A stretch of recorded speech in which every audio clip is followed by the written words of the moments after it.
Hello my dears, നമുക്കിന്ന് 8ാം ക്ലാസ്സിലെ 7ാമത്തെ പാഠമായിട്ടുള്ള സമഭാജികൾ എന്ന പാഠമൊന്ന് പഠിച്ചാലോ. അപ്പോൾ ഞാനിതാ ഇവിടെ AB എന്ന് പറഞ്ഞിട്ട് ഒരു വര വെറുതെ ഒരു ലൈൻ വരച്ച് വെച്ചിട്ടുണ്ട്. അപ്പോൾ ഞാൻ ഇത് 10 സെന്റിമീറ്റർ അളന്നിട്ടാണ് ഈ ഒരു വര വരച്ചെന്ന് വിചാരിക്കാം. അപ്പോൾ ഇത് നമ്മൾ പകുതിക്ക് മുറിക്കണം. ഇതിനെ 2 ഭാഗങ്ങളാക്കണം. പക്ഷേ എങ്ങനെയാണ് ഭാഗങ്ങളാക്കേണ്ടത്? പകുതി വെച്ചിട്ട് ഇതിനെ കട്ട് ചെയ്യണം. അപ്പോൾ ഇതിന്റെ പകുതിയെ പറഞ്ഞാൽ ഇവിടെയും 5 ആയിരിക്കും, ഇവിടെയും 5 ആയിരിക്കും. ഇതാണ് ഇതിന്റെ സെന്റർ എന്ന് വിചാരിക്കാം. ഇനി പാഠത്തിന്റെ ഹെഡിങ് എന്ന് പറഞ്ഞാൽ സമഭാജികളാണ്. സമം എന്ന് പറഞ്ഞാൽ എന്താണ്? ഈക്വൽ അല്ലെ, തുല്യമായത്. ഭാജികൾ പറഞ്ഞാൽ ഭാഗിക്കുക. അതായത് ഈ ഒരു വരനെ നമ്മൾ തുല്യമായിട്ട് മുറിക്കുക, 2 കഷ്ണമായി മുറിച്ചെടുത്തു എന്ന് വിചാരിച്ചോ. അപ്പൊ അത് നമുക്ക് പറയാം, അതിനെന്താണ്? സമഭാഗമായിട്ട് മുറിച്ചെടുത്തു അല്ലെ നമ്മള്. അപ്പൊ നമുക്ക് ഇതാണ് ഇതിന്റെ സെന്ററിൽ. ഇതിനെ പകുതിക്ക് മുറിക്കുമ്പോ ഞാനിതാ ഇവിടെ ഒരു പിങ്ക് വര വരച്ചിട്ടുണ്ടോ.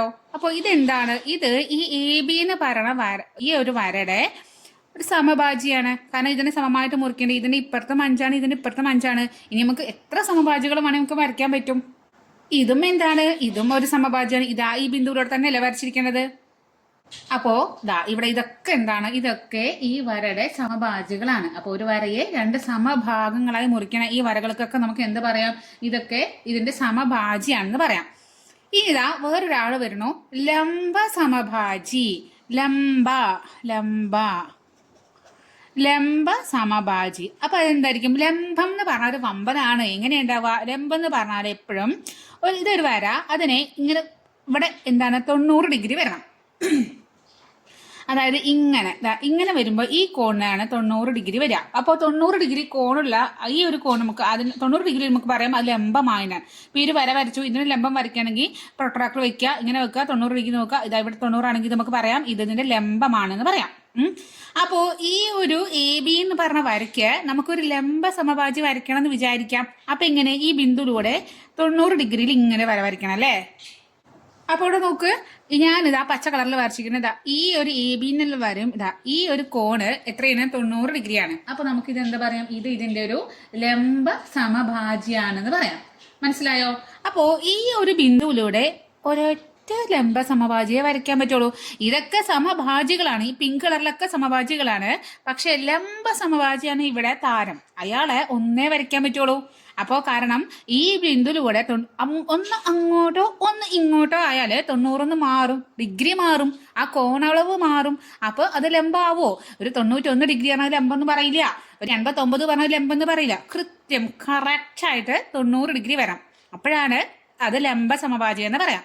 അപ്പോൾ ഒരു വര വരച്ചിട്ട് അതിന് ലംബ സമഭാജി വരയ്ക്കാൻ പറഞ്ഞാല് ഒരു പോയിന്റിലൂടെ ഒന്നേ വരയ്ക്കാൻ പറ്റുള്ളൂ. ഇതും ഇങ്ങനെ ഒരു വര ഇപ്പുറത്തെ പോയിന്റിലേക്ക് നമുക്ക് എത്ര വേണമെങ്കിൽ ലംബ സമഭാജികൾ ഇങ്ങനെ വരയ്ക്കാം. പക്ഷേ ഒരൊറ്റ ബിന്ദുവിലൂടെ ഇതിലൂടെ വരയ്ക്കണമെങ്കിൽ, അതായത് ഒന്നേ വരയ്ക്കാൻ പറ്റുള്ളൂ. സമഭാജിയായിട്ട് വരയ്ക്കുമ്പോൾ കൃത്യം ഈ നടുക്കിൽ തന്നെ വരയ്ക്കേണ്ടേ. ഇപ്പുറത്തേക്ക് മാറിയാൽ സമഭാജി ആവില്ലല്ലോ. യെസ്, അപ്പം മനസ്സിലായോ? ഇനി ഇവിടെ നോക്ക്, ഞാനിതാ ഇവിടെ AB എന്ന് പറഞ്ഞിട്ട് ഒരു ലൈന് വരച്ചിട്ടുണ്ട്, ഒരു വര വരച്ചിട്ടുണ്ട്. അതിന് ഒരു ലംബ സമഭാജി 90 ഡിഗ്രിയിൽ വരച്ചിട്ടുണ്ട്. അതിന്റെ പേര് PM എന്നാണ് വിചാരിച്ചോ. ലംബ സമഭാജി ഈ ഒരു ബിന്ദുവിലൂടെ, അതായത് AB എന്ന് പറഞ്ഞ ഈ വരനെ തുല്യ ഭാഗങ്ങളാക്കി മുറിക്കുകയാണ് PM എന്ന് പറഞ്ഞ ഈ ഒരു ലംബ സമഭാജി. ഇനി ഞാൻ എന്ത് ചെയ്യുന്നറിയോ? ഈ Aനെയും Pനെയും അങ്ങോട്ട് യോജിപ്പിക്കാം. അപ്പൊ AP യോജിപ്പിച്ചു. ഇനി അതുപോലെ ഈ Bനെയും Pനെയും തമ്മിൽ യോജിപ്പിക്കാം. കണ്ടോ? അപ്പൊ നമുക്ക് ഇവിടെ APയും കിട്ടി, BPയും കിട്ടി. ഇനി ഒരു ചോദ്യം, APയും BPയും, അതായത് AP ഉണ്ട്, BP ഉണ്ട്. AP എന്ന് പറഞ്ഞാൽ ഈ വര, BP എന്ന് പറഞ്ഞാൽ ഈ വര. ഇവര് രണ്ടുപേരും തുല്യമാണോ? അതാണ് നമുക്ക് നോക്കേണ്ടത്. അപ്പൊ നോക്ക്, ലംബ സമഭാജി എന്ന് പറഞ്ഞാൽ ഇവിടെയും 90 ഡിഗ്രി ആവും, ഇവിടെയും 90 ഡിഗ്രി ആവും. ഇവിടെ 90 ഡിഗ്രിയിലെ 2 ത്രികോണങ്ങൾ നമുക്ക് കിട്ടിയിട്ടുണ്ട് അല്ലേ. ആദ്യത്തെ ത്രികോണം എന്ന് പറഞ്ഞാൽ ഇതാ ഇങ്ങനെ വരയ്ക്കാം, റഫായിട്ട് വരയ്ക്കുകയാണ്. ഇത് 90, ഇവിടെ M ഉണ്ട്, ഇവിടെ B ഉണ്ട്, ഇവിടെ P ഉണ്ട്. അപ്പോൾ ഒരു കോണ് 90 ഡിഗ്രിയുള്ള ത്രികോണങ്ങൾക്ക് നമ്മളൊരു പേര് പറയും. എന്താണ് പറയാ? നിങ്ങൾ പഠിച്ചിട്ടുണ്ട്, അതാണ് മട്ടത്രികോണം. മട്ടത്രികോണം എന്ന് പറഞ്ഞാല് ഒരു കോണ് 90 ഡിഗ്രി ആവും. അതേപോലെ 2 ത്രികോണങ്ങളുണ്ട്. മറ്റു ത്രികോണം എങ്ങനെയാണ്? ഇങ്ങനെ ഉണ്ട്.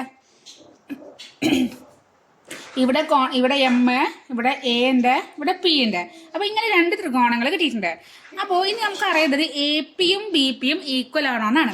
അപ്പോൾ ഒരു മട്ടത്രികോണം കിട്ടിയാൽ നമുക്ക് ഈ താഴ്ഭാഗം കണ്ടോ, അത് നമ്മൾ ഓരോ മട്ടത്രികോണങ്ങൾക്ക് ഓരോ പേരുകളുണ്ട്. അതായത് ഓരോ വശത്തിനും ഓരോ പേരുണ്ട്. ഈ താഴ് വശത്തിന് നമ്മൾ പറയും ഇതാണ് ഇതിൻ്റെ പാദം. ഇങ്ങനെ നോക്ക്, ഈ ലംബം 90 ഡിഗ്രിയിൽ ഈ വരയ്ക്ക് നമ്മൾ പറയും ഇത് ഇതിൻ്റെ ലംബമാണ്. ഇനി ഈ 90 ഡിഗ്രിയുടെ നേരെ എതിർവശത്തിൽ ഇങ്ങനെ കിടക്കണ ഈ ഒരു സൈഡ് നമ്മൾ പറയും കർണമാണ്. നിങ്ങൾ പഠിച്ചതാണ്, അറിയാത്തവർക്ക് ഒന്നും കൂടി പറയാണ്. അതപ്പോൾ ഇത് പാദം, ഇത് ലംബം, ഇതാണ് ഇതിൻ്റെ കർണം. അതായത് 90 ഡിഗ്രീൻ്റെ നേരെ എതിര്, ഇതല്ലേ 90, അതായത് നേരെ എതിരുള്ള വശത്തിന് നമ്മൾ പറയാം കർണം എന്നാണ് പറയാം. ഇനി നമുക്ക് എല്ലാവർക്കും മട്ടത്രികോണം എന്ന് കേട്ടാൽ തന്നെ നമുക്ക് ഓർമ്മ വരേണ്ട ഒരാളാണ് പൈതഗോറസ്. പലർക്കും ഇഷ്ടമുണ്ടാവില്ല പൈതഗോറസിന് അല്ലേ, കാരണം പൈതഗോറസ് തിയറം പലർക്കും അറിയുണ്ടാവില്ല. പക്ഷെ സംഭവം സിമ്പിളാണ്. പൈതഗോറസ് എന്താ പറയുന്നറിയോ, ഈ ഒരു മട്ടത്രികോണം ആണെങ്കിൽ അതിൻ്റെ ഈ കർണം കണ്ടോ, ഈ കർണം പൈതഗോറസ് പറഞ്ഞത് ഈ കർണത്തിൻ്റെ വർഗം എന്ന് പറഞ്ഞാൽ ലംബത്തിൻ്റെ വർഗവും പാദത്തിൻ്റെ വർഗവും കൂടിയും കൂട്ടിയതാണെന്നാണ് പറഞ്ഞത്. അപ്പോൾ നമുക്ക് ഈ ഒരു ത്രികോണം, അതായത് ഈ ത്രികോണം നോക്കുമ്പോൾ ഇവിടെ കർണം എന്ന് പറയല്ല, ഈ ത്രികോണം കർണം എന്ന് പറഞ്ഞാൽ പി ബി ആണ് അല്ലേ, അല്ലെ ബി പി കൊടുക്കാം. ബി പി സ്ക്വയർ, അത് ബി പിന്റെ വർഗം എന്ന് പറഞ്ഞാൽ ലംബം. ഇവിടുത്തെ ലംബം പറഞ്ഞതാ ഇതാണ് പി എം. അപ്പോൾ പി എം വർഗം പ്ലസ് പാദം എന്ന് പറഞ്ഞാൽ ഇതാണ് എം ബി. ഇതാണ് ഒന്നാമത്തെ ത്രികോണത്തിന്റെ പൈതഗോറസ് തിയറം വെച്ചിട്ട് നമ്മൾ കർണം കണ്ടത്. ഇനി രണ്ടാമത്തെ ത്രികോണം, ഈ ത്രികോണം എടുക്കാം. ഇതിലെ കർണം പറഞ്ഞാൽ എന്താണ് എ പി ആണ് അല്ലേ. അപ്പൊ നമുക്ക് A P square equal to, ഇനി അതിന്റെ പാദം എന്ന് പറഞ്ഞാൽ നോക്കുക, പാദം എ എം ആണ്. അത് നമുക്ക് ലംബം എടുക്കാം. ലംബമല്ലേ ഇവിടെ എഴുതിയത്, ലംബം പി എം ആണ്. പി എം സ്ക്വയർ പ്ലസ് ഇതിന്റെ പാദം പറഞ്ഞാൽ എ എം ആണ്. ഓക്കെ, ഇനി നമ്മൾ ഇവിടെ ലംബ സമഭാജിയാണ് വരച്ചത് കേട്ടോ. നമ്മൾ ഈ ഒരു വരയുടെ ലംബ സമ, അപ്പം നമുക്ക് ഇവിടെ അറിയാം ഇത് ലംബം എന്ന് പറയുന്നത് മൊത്തം 8 സെന്റിമീറ്റർ ഉണ്ടെങ്കിൽ ഇവിടെ 4 ആയിരിക്കും, ഇവിടെ 4 ആയിരിക്കും. ഇത് മൊത്തം 10 സെന്റിമീറ്റർ ഉണ്ടെങ്കിൽ ഇവിടെ 5 ആയിരിക്കും, ഇവിടെ 5 ആയിരിക്കും. കാരണം സമഭാഗമായിട്ട് മുറിച്ചതല്ലേ. യെസ്, അപ്പോൾ നമുക്ക് ഇവിടെ അറിയാം ഇത് തുല്യമായതുകൊണ്ട് നമുക്ക് ഇവിടെ എഴുതാം A M equal to M B. നമുക്കറിയാലോ A M M B equal ആണ്. അപ്പൊ ഇവിടെ നോക്കുമ്പോൾ ഈ ഇക്വേഷനിൽ പി എം രണ്ടും തുല്യമാണ്. ഇനി എം ബി, ഈ M B A M E M ഇത് രണ്ടും എന്താണ്, ഈക്വൽ ആണ്.